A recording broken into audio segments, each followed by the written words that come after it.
사도행전 강에 다시 또 돌아와서 오늘은 18번째 시간인데요. 교회의 아름다운 결정이라는 제목으로 하나님의 말씀을 나누도록 하겠습니다. 여러분 한 분 한 분 사랑하고 축복합니다. 우리 한번 앞뒤 좌우로 우리 밝은 얼굴로 한번 인사할까요? 사랑하고 축복합니다. 예. 사도행전 1장 4절부터 8절까지를 보면 예수님께서 제자들에게 성령을 보내실 것을 약속하시면서 그 목적을 분명히 나타내셨습니다. 성령을 보내시는 목적, 그것은 예루살렘과 유대와 사마리아와 땅끝까지 이르러 주의 복음이 증거되게 하시는 것, 그것이 성령을 부어주신 목적입니다. 예수님은 성령을 부어주셔서 교회를 세우시고 교회를 통해서 복음이 예루살렘과 유대를 넘어서 땅끝까지 열방 모든 민족에게 전해지기를 원하셨습니다. 이것이 주님이 의도하신 계획이고 성령이 역사하시는 방향성입니다. 성령이 역사하시는 이 방향성을 아는 것이 너무나 중요합니다. 성령이 역사하시는 방향이 때로 내가 전혀 가보지 못한 그런 방향성이고 내가 전혀 시도해보지 않은 그런 방향이라고 할지라도 순종함으로 믿음으로 도전하고 발걸음을 내디딜 때 주님의 손에 역사하시는 것을 우리가 경험할 수 있습니다. 주님의 손에 강한 그 역사와 능력을 체험할 수 있게 되는 것이죠. 그런데 유대인들 같은 경우에는 구원이 유대인들에게만 주어지는 것이라고 생각하고 있었죠. 그래서 주님은 처음부터 그 시선이 모든 민족, 땅 끝을 향해서 그 시선이 고정되어 있었습니다. 땅끝까지 복음이 전해져야 되는데 어떻게 해야 될까? 주님이 어떤 사람을 써야 될까? 거기에 초점을 가지고 있었는데 유대인들의 그 영적 시력은 너무나 근시안적이었습니다. 그래서 예루살렘만 그리고 유대 민족 자신들에게만 그렇게 초점을 맞추고 있었던 것이죠. 그리고 이방인들에 대해서는 지옥의 땔감으로 여겼습니다. 여러분 지옥도 그곳에 갈 사람이 있어야 의미가 있는 거죠. 그래서 이방인들이 지옥에 들어가야 된다 이렇게 실제로 생각을 했습니다. 이러한 인종적인 편견 또 잘못된 관점이 너무나 견고했기 때문에 복음이 하나님의 뜻대로 예루살렘을 넘어서 이렇게 확장돼 가는 것이 거의 불가능한 일이었습니다. 그래서 사도행전 8장에 보면 하나님께서 어떻게 하십니까? 핍박을 일으켜서 강제적으로라도 하나님이 흩어버리시는 것을 볼 수가 있습니다. 그래서 지리적으로 예루살렘을 넘어서 제자들이 유대 또 사마리아 지중해 연안 지역으로 나가기 시작했습니다. 그렇게 지리적으로 그들의 몸은 조금씩 나가기 시작했지만 그들의 내면은 여전히 닫혀 있었습니다. 편견에 사로잡혀 있었죠. 여러분 우리가 자신만의 특정한 틀 속에 갇혀 있으면 딱 붙들려 있으면 성장할 수 없습니다. 그리고 하나님의 손에 쓰임받을 수 없습니다. 하나님의 역사하시는 방향성은 이러한 방향으로 쭉 나가길 원하시는데 우리의 생각은 이쪽으로 딱 붙들려 있으면 도저히 하나님의 손에 쓰임받을 수가 없습니다. 그런데 하나님의 역사하시는 방향성을 우리가 깨닫기만 하고 그 방향으로 믿음의 발걸음을 내딛기만 하면 놀라운 역사가 하나님의 축복하심의 역사가 일어나는 것입니다. 이런 의미에서 사도행전에서 정말 중요한 두 가지 회심 사건이 있는데 첫 번째는 사울의 회심이죠. 사울의 회심 9장에 나옵니다. 두 번째는 고넬료의 회심입니다. 사울의 회심은 하나님의 주권적인 역사였습니다. 하나님께서 예수님께서 정말 친히 그 영광의 빛을 드러내시면서 사울을 그냥 꼬꾸라 넘어뜨리시고 변화시키셨죠. 그래서 사울을 통해서 이방 선교의 문을 여시고 이방 선교를 본격적으로 쭉 행하기를 원하셨습니다. 그런데 사울이 회심하자마자 이방 선교가 바로 시작된 것이 아니고 사도행전 13장에 가서야 이방 선교가 시작되는데 그 기간이 사울이 회심하고 이제 안디옥 교회에서 이제 사울과 바나바를 선교사로 파송하는 것이 한 15년 정도의 간격이 있습니다. 이렇게 해서 이방 선교가 지연된 이유는 뭐냐면 예루살렘 교회가 인종적으로 여전히 갇혀 있었기 때문입니다. 편견 속에 우리만 하나님이 유대인만 구원하시는 것이다. 그래서 이러한 편견 때문에 하나님의 나라의 확장이 느려지게 된 것이죠. 고넬료의 회심 사건 또한 너무나 중요한 사건인데 성경 어떤 학자는 사도행전을 두 단락으로 큰 단락으로 나눌 때 1장부터 9장, 10장부터 28장까지 나누기도 합니다. 고넬료의 회심 사건을 중심으로 나누는 거예요. 그래서 고넬료의 회심 사건을 통해서 로마의 백부장이 회심하는 이 사건은 이방인에게도 하나님의 구원이 동일하게 베풀어진다는 것을 확증한 사건이죠.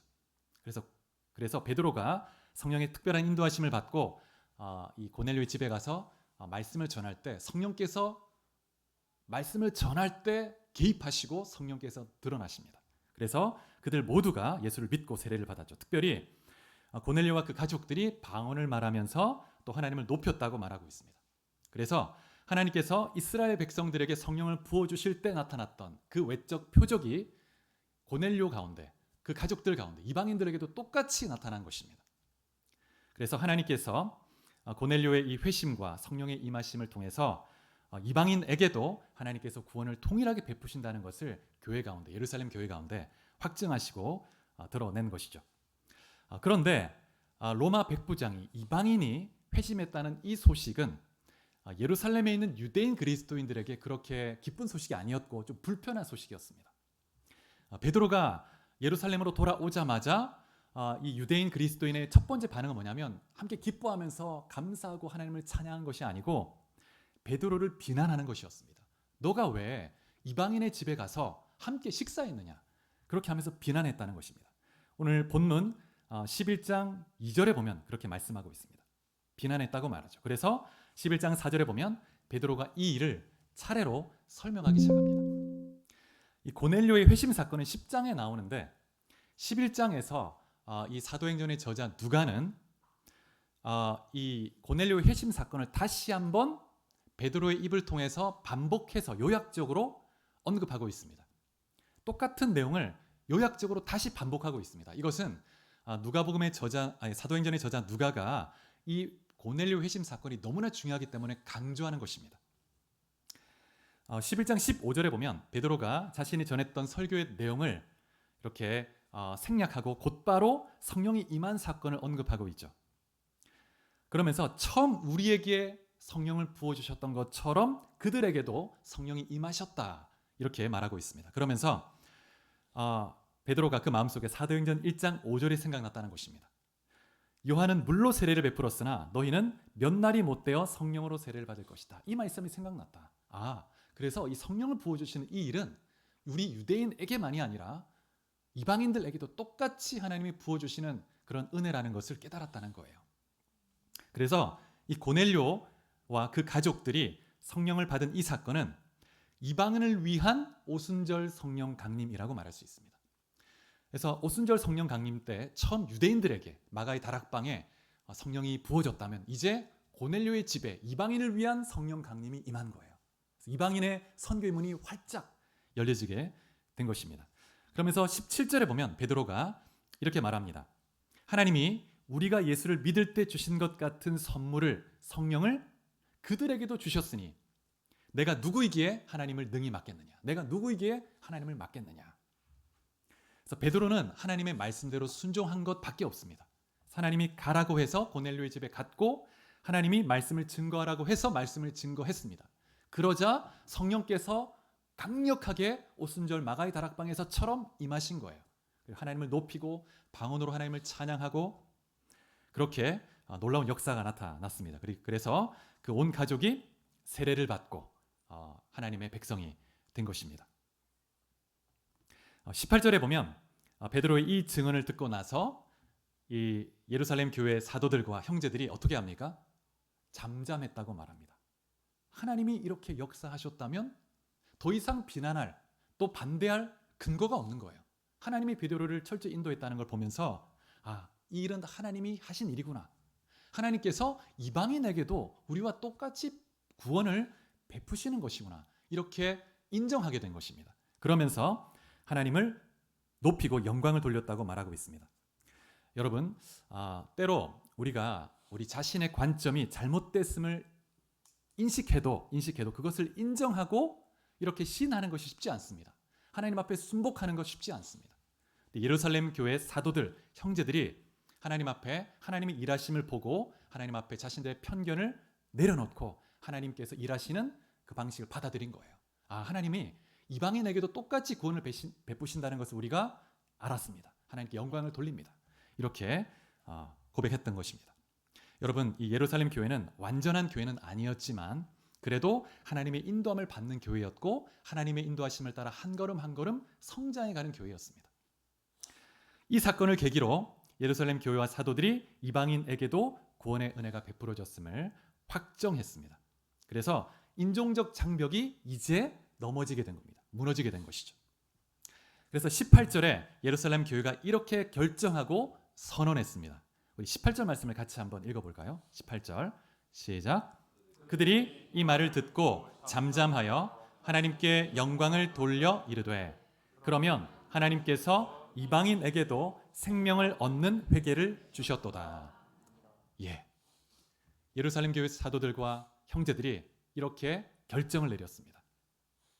이방인에게도 생명 얻는 회개를 주셨도다.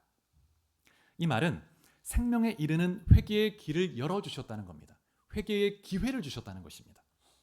여러분, 이 말씀을 통해 알 수 있는 것은 뭐냐면 여러분, 참된 회개란 인간이 스스로 이룰 수 있는 어떤 공적이 아니라는 것입니다. 하나님께서 회개의 영을 부어주셔야 회개할 수 있습니다. 그런 의미에서 회개도 선물입니다. 선물. 사도행전 5장 31절에 보면 이렇게 말씀합니다. 이스라엘에게 회개함과 죄 사함을 주시려고 그를 오른손으로 높이사 임금과 구주로 삼으셨느니라.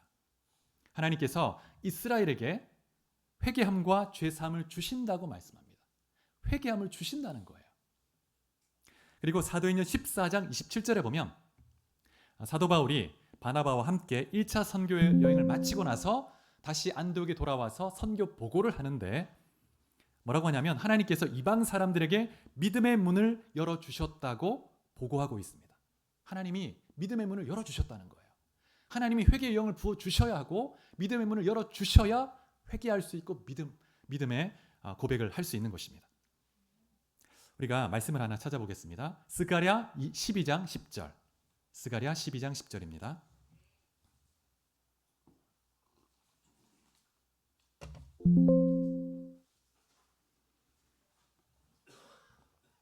자, 스가랴 12장 10절 말씀을 다 같이 한번 읽어보겠습니다. 시작. 내가 다윗의 집과 예루살렘 주민에게 은총과 간구하는 심령을 부어주리니 그들이 그 찌른 바 그를 바라보고 그를 위하여 애통하기를 독자를 위하여 애통하듯 하며 그를 위하여 통곡하기를 장자를 위하여 통곡하듯 하리로다. 이 말씀은 하나님께서 이스라엘 백성에게 주시는 약속입니다. 근데 이 말씀에 보면 은총과 간구하는 심령을 부어주겠다 이렇게 약속했는데 이 말씀을 쉬운 세번역 성경으로 읽어보면 이렇게 되어 있습니다. 은혜를 구하는 영과 용서를 비는 영을 부어주겠다. 그러면 그들이 외아들을 잃고 슬퍼하는 것처럼 울며 회개하게 될 것이라는 겁니다. 하나님께서 이스라엘 백성에게 은혜를 구하는 마음, 갈급한 마음을 부어주시고 또 회개할 수 있는 그 죄를 자각하고 애통하는 마음을 부어주시겠다는 거예요. 그래서 이 백성이 돌이키게 하겠다 말씀하시는 것입니다. 여러분, 참된 회개는 성령이 우리 심령에 역사할 때 일어나는 것입니다. 여러분, 성령께서 우리의 굳은 심령을 부드럽게 하시고 죄를 깨닫게 하실 때 그때 우리가 회개할 수 있는 것이죠.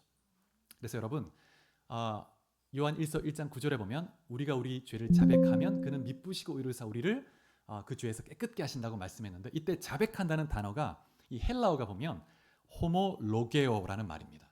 근데 이 단어는 두 개의 단어가 합성된 건데 같은, 호모는 같다는 뜻이죠. 로게오는 말하다는 뜻입니다. 같은 말하다.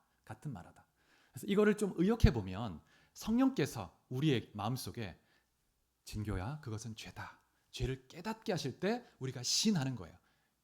주님, 성령님 그것이 죄임을 인정합니다. 고백합니다. 이렇게 성령께서 깨닫게 하시고 찔러주실 때 진심으로 회개할 수 있습니다. 애통하며 정말 성령께서 기름 부어서 회개할 때는 통곡하게 됩니다. 눈물 콧물을 흘리게 되죠.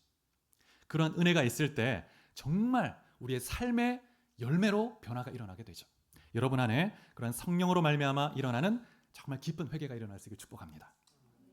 그런데 여러분, 이 참된 회개와 인간적 후회는 차이가 있죠. 그래서 회개하는 것처럼 후회하는 것처럼 보이지만 진짜 회개가 아닌 경우에, 그런 경우에는 정말 참된 회심이 아닌 거죠. 그래서 정말 참된 회개는 정말 그 깊은 영혼에 성령께서 찔림을 주시는 그 찔림으로 말미암아 회개하기 때문에 의의 열매로 드러나게 됩니다. 삶의 열매로. 그런데 인간적 후회는 열매가 없어요. 열매가. 감정적 후회, 슬픔으로 그칩니다. 디모데후서 2장 25절에도 보면 하나님이 그들에게 회개함을 주사 진리를 알게 하실까 하며, 하나님이 그들에게 회개함을 주사 이렇게 고백합니다. 우리 예배 가운데 또 여러분 심령 가운데 하나님의 은혜와 회개의 영이 충만히 부어줄 수 있기를 축복합니다.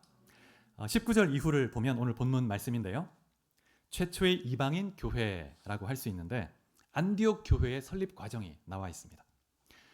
예루살렘 교회는 아람어를 쓰는 유대인 그리스도인의 중심이 된 교회였습니다. 근데 안디옥 교회는 그리스어, 헬라어를 쓰는 이방인 중심의 교회였습니다.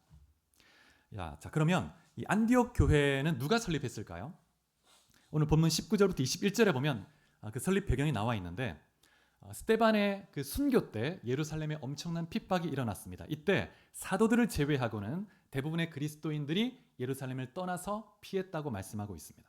특별히 헬라파 유대인들이 예루살렘을 떠나서 이 사람들은 헬라어를 자유롭게 할 수 있기 때문에 헬라화된 여러 도시들에 가서 이제 피했던 것입니다.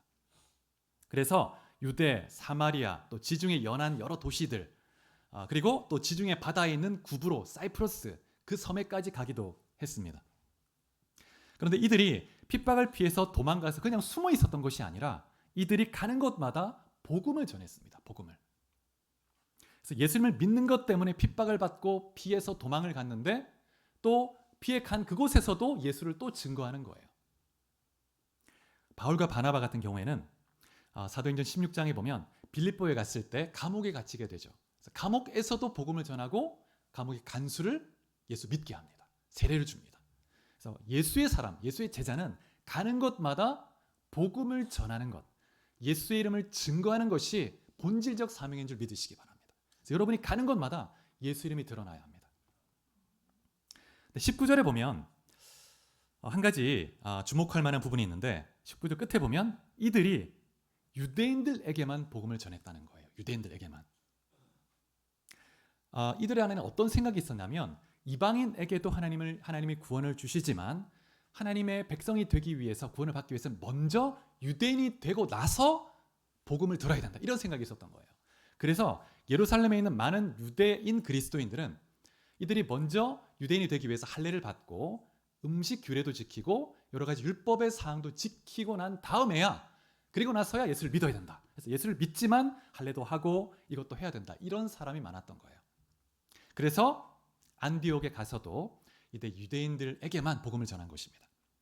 특별히 이들이 안디옥에 간 것은 이 안디옥에 유대인이 참 많았습니다. 한 그 학자에 의하면 한 2만 5천 명에서 5만 명 정도 되는 사람 유대인이었다고 하는데, 당시 이 안디옥은 로마 시대 3대 도시에 들어갑니다. 첫 번째 로마이고 알렉산드리아, 그 다음에 안디옥입니다. 안디옥. 그런데 이 안디옥에는 인구가 한 50만에서 한 80만 정도 되는 인구가 있었죠. 그러니까 10분의 1이 유대인인 거예요. 10분의 1이. 상당히 많은 사람들이 유대인이었던 것이죠.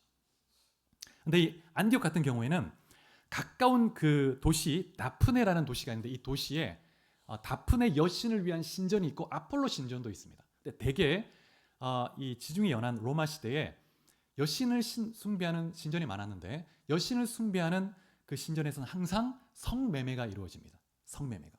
그러니까 성적인 그 관계를 갖는 것이 신을 향한 어떤 의식인 거예요. 그 자연스럽게 그 지역의 문화가 음란해질 수밖에 없습니다. 그래서 음란하고 부패하고 타락한. 그래서 당시에 한 문학가는 어떤 글을 남겼냐면, 그 글에서 이 안디옥의 그 가까운 곳에 강이 흐르는데 오론테스라는 강이 흐릅니다.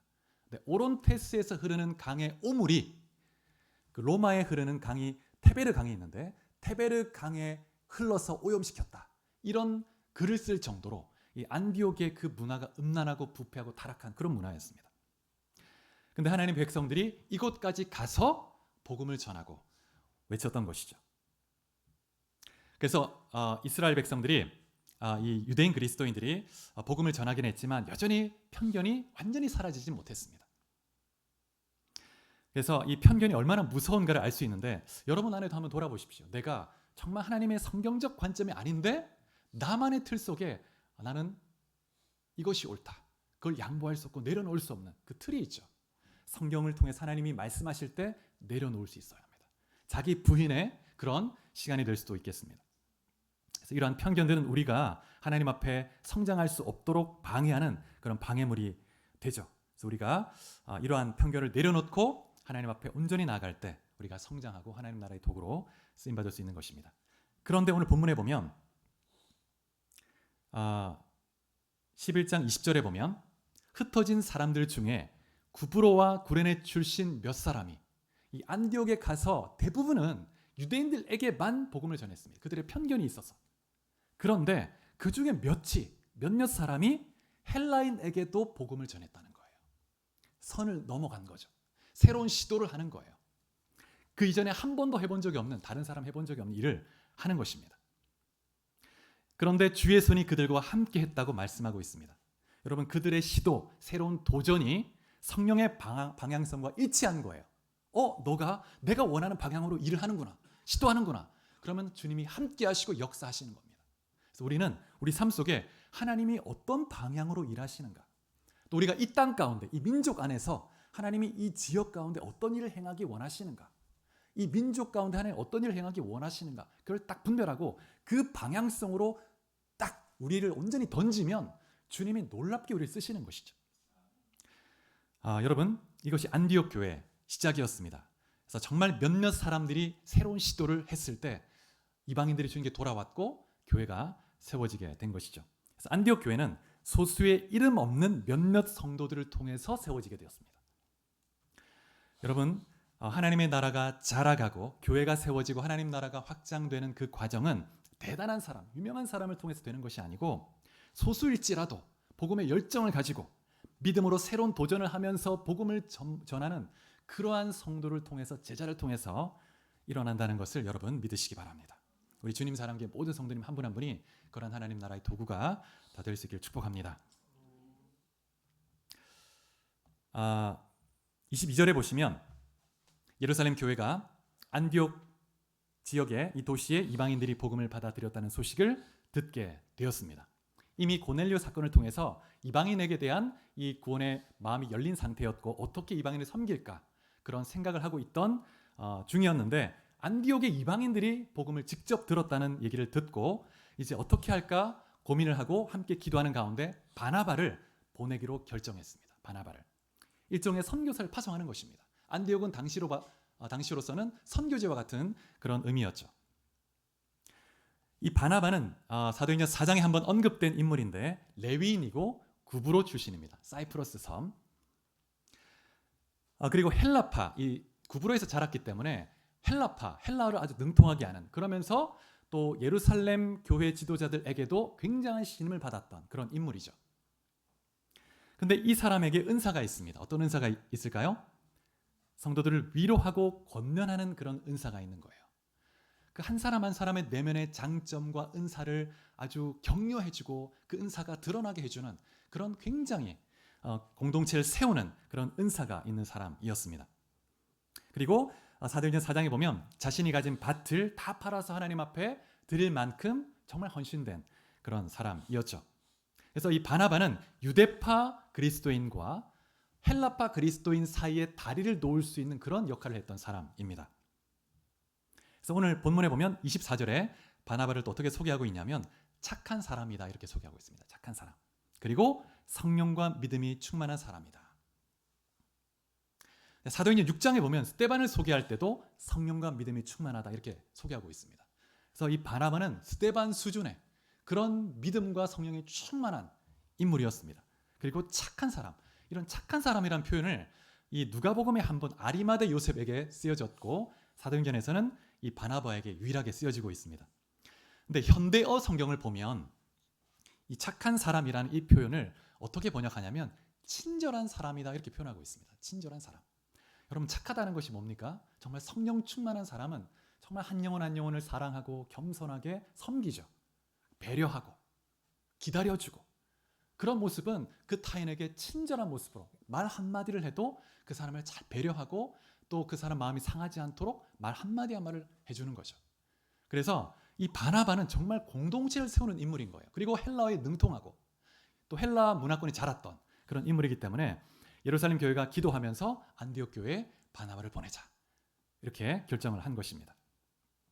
특별히 우리가 성령 충만함이 있을 때 믿음이 일어나고 또 우리가 착한 이 온유와 이런 착한 성품의 열매가 드러나게 되는 것이죠. 23절에 보면 바나바가 예루살렘 교회 파송을 받고 안디옥에 가서 가장 먼저 한 일이 뭐냐면 그가 가진 은사대로 성도를 격려하는 일이었습니다.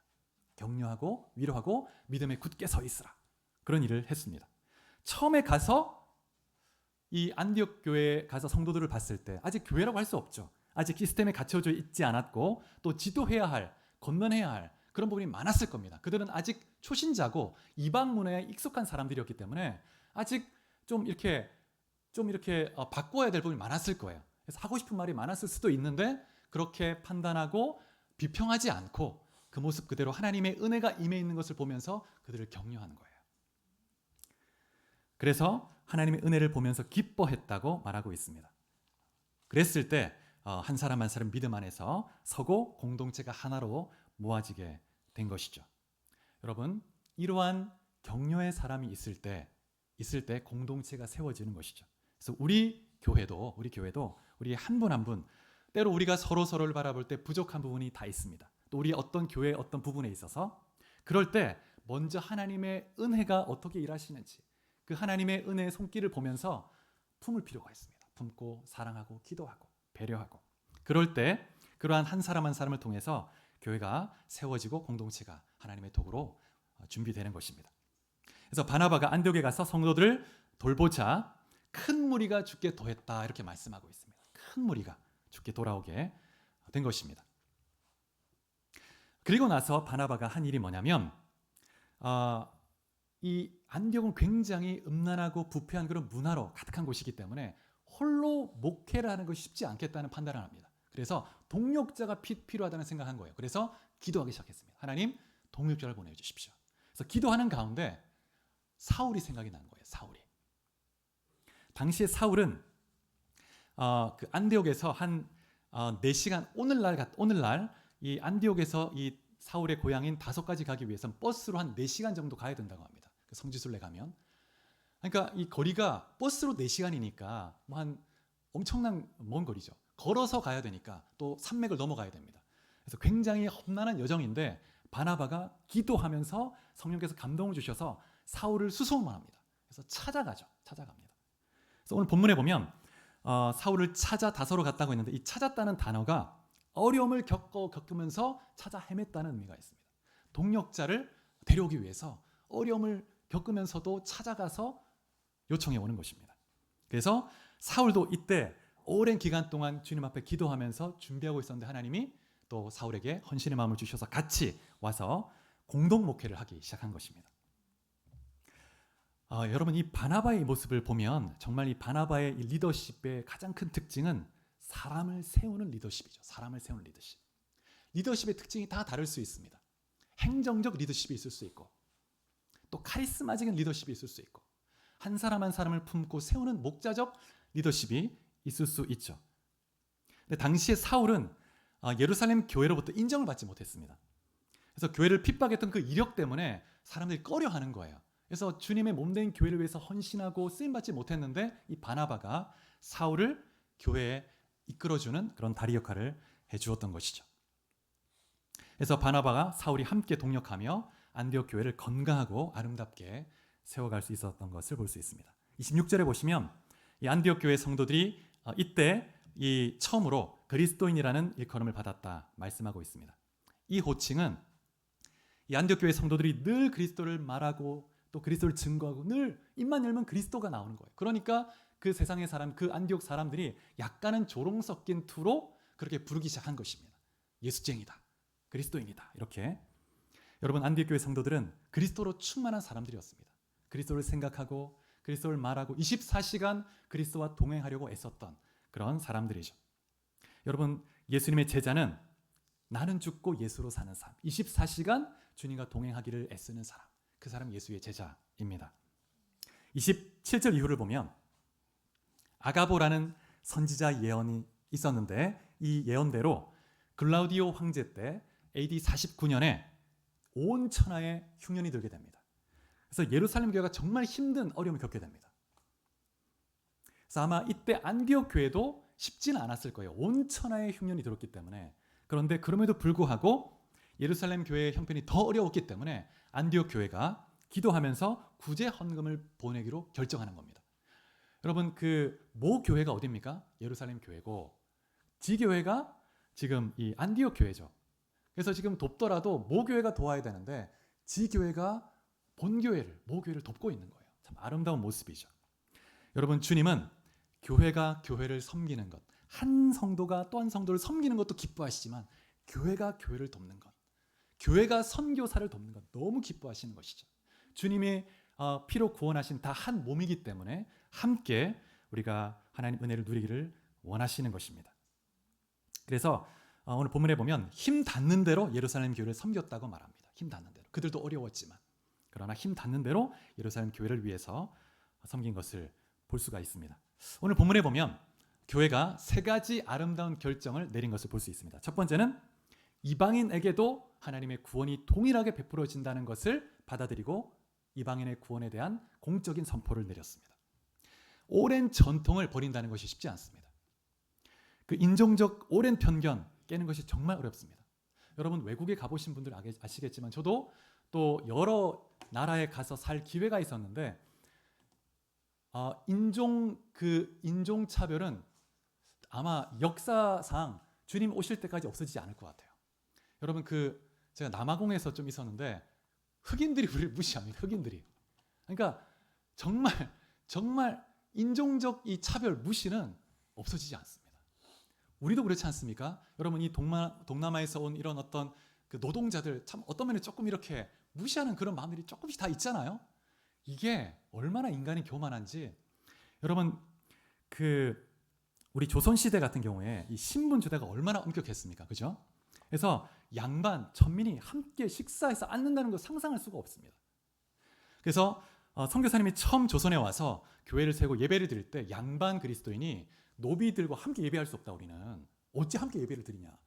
따로 예배를 드렸어요. 따로. 그 정도로 이 인종적 이 오만 편견이 인류 그 내면 깊은 곳에 이렇게 있는 어떤 죄성 같은 것이죠. 그래도 오늘날 이런 신분 제도 계급은 우리나라에는 없죠. 그런데 여러분 아시는 것처럼 인도 같은 경우에는 수천 년 전부터 이 카스트 제도가 지금도 있습니다. 지금도.